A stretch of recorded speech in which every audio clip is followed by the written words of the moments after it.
We've now been since 2006 without a new approval for high risk. There's been several combination phase 3 trials that have failed. So we're all quite excited to look at novel combinations. So this is really a mature final analysis of the first trial of azacitidine with Magrolimab in higher risk MDS patients. We actually present data of 95 patients at ASCO and this EHA Congress.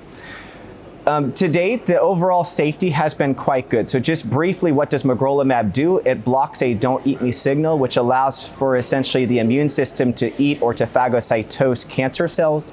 Importantly, this only occurs if a cell expresses a pro-eat me signal, and thus it really allows for selective targeting of the cancer cells. There's one notable exception, and these are old red blood cells. So predominantly this first week, you can have a significant anemia.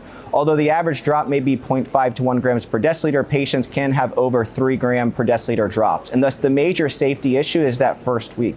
So we keep patients a hemoglobin above 9 grams per deciliter throughout that first week, and we actually repeat CBCs after the first and second infusion from a safety perspective.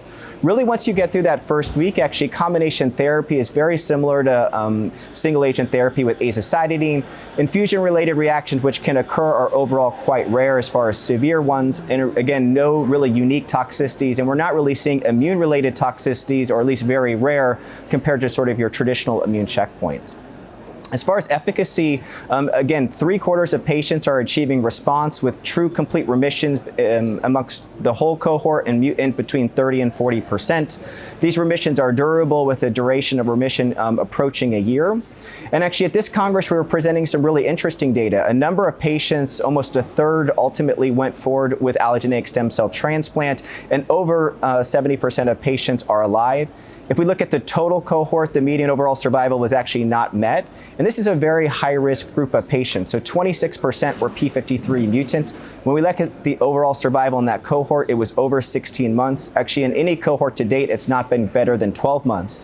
And I think it's important because then when you look at the wild-type patients, over 60% of patients were alive at the cutoff. And again, overall quite favorable survival data. So this, in conclusion, really highly supports the pivotal randomized phase 3 trial called the ENHANCE-1 trial, which is a double-blind placebo-controlled trial of 500 patients looking at combination therapy versus single-agent therapy alone. And I think we now all eagerly await at least the first readout to see if we've improved complete remission rate, and then longer term will be to see if we improve overall survival.